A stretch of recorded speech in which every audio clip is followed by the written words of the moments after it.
こんにちは、ガチャンです。私はオールドのりたけが大好きで、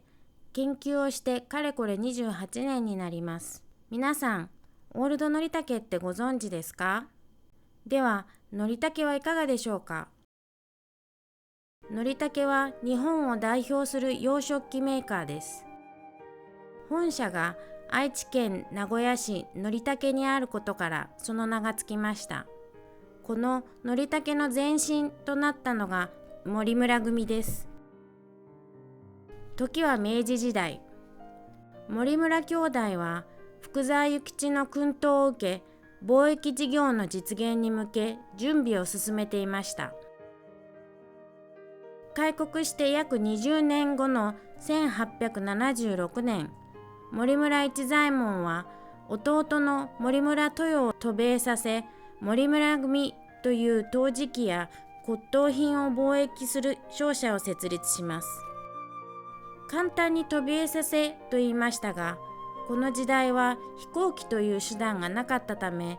アメリカに骨をうずめる覚悟で何十日もかけて太平洋を船で渡っていったのです。オールドのりたけとは、この森村組が作り出した陶磁器の総称です。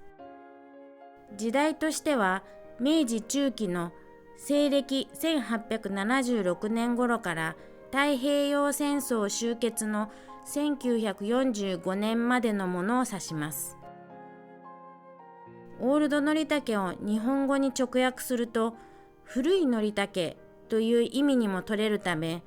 十数年前のヴィンテージものののりたけを指していると誤解されがちですが、先ほど説明した年代の森村組の陶磁器を示す固有名詞だということには注意が必要です。では、時代の流れを説明しましょう。開国した日本は欧米の技術を取り入れるため、また日本という国を欧米に知らせるため、万国博覧会に出展し、海外の視察をします。まず1873年、オーストリアのウィーンで開かれたウィーン万国博覧会に日本は初めて出展し、緻密かつ壮麗な日本の美術工芸品はヨーロッパの人々に大きな驚きを持って受け入れられました。ウィーン万国博覧会では高く評価された屋外展示の日本建築や日本庭園がイギリスの会社に買い取られたのですが、出展した日本政府自身が売買の当事者となれなかったため、これをきっかけに日本初の貿易会社、期立交渉会社が設立されました。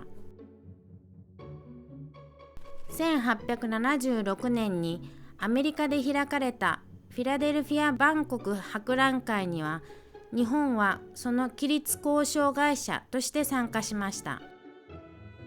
この時も出展された異国趣味の陶磁器はアメリカ人の心をつかみました。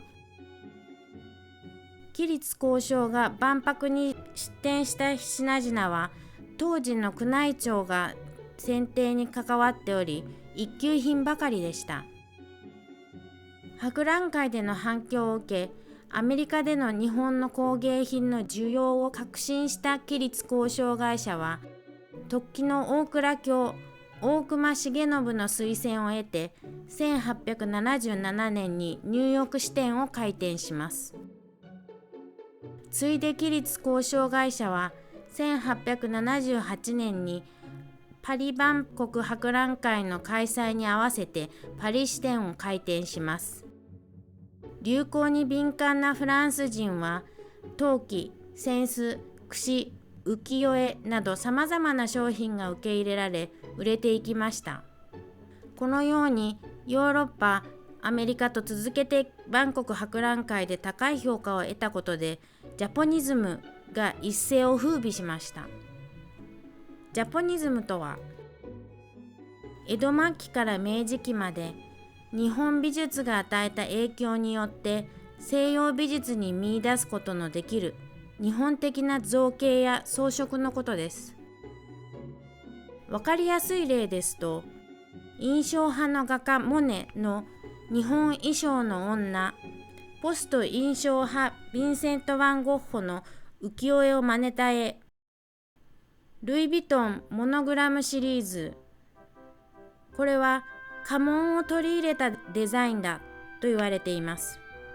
このような時代背景の中、森村組がスタートしたのです。森村兄弟の貿易は骨董品と陶磁器から始まりましたが、徐々に陶磁器が中心となり、欧米の洋食器と同レベルの商品を作るべく、多くの陶芸職人たちによる研究が始まりました。しかし、和食器しか知らない当時の日本の職人にとって、洋食器の本場で現地の製品と肩を並べるものを作ろうとするのは大変な苦労があったのです。例えばカップ&ソーサーのカップのような取っ手は日本の湯飲みにはありません。細くて流麗な曲線でありながら必要な強度を持つ取っ手を作ることは大きな挑戦だったのです。そして1893年、製品製作の方針が大胆に変更されました。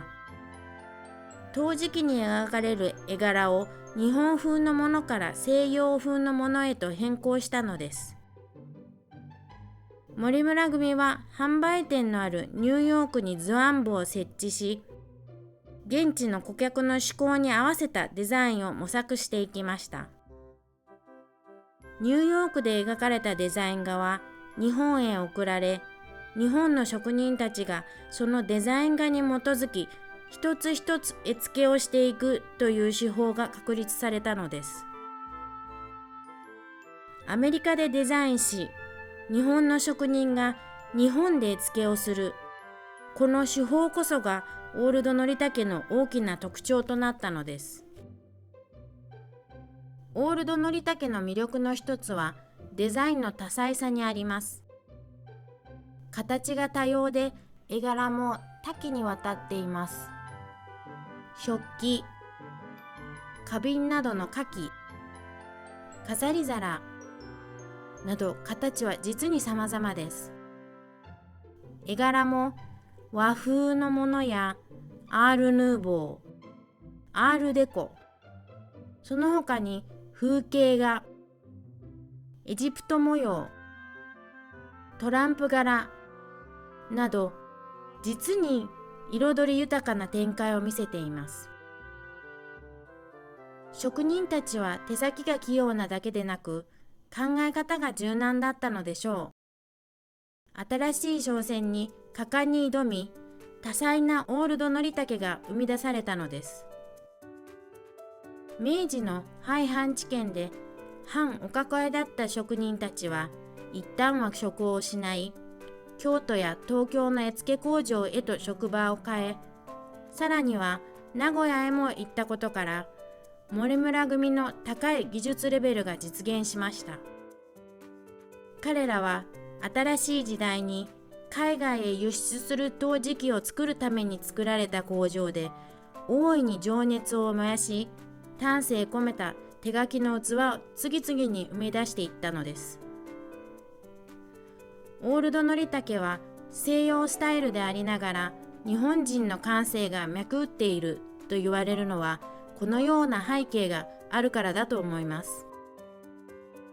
日本の伝統的な美に欧米の洗練が溶け合って不思議な魅力を放っています。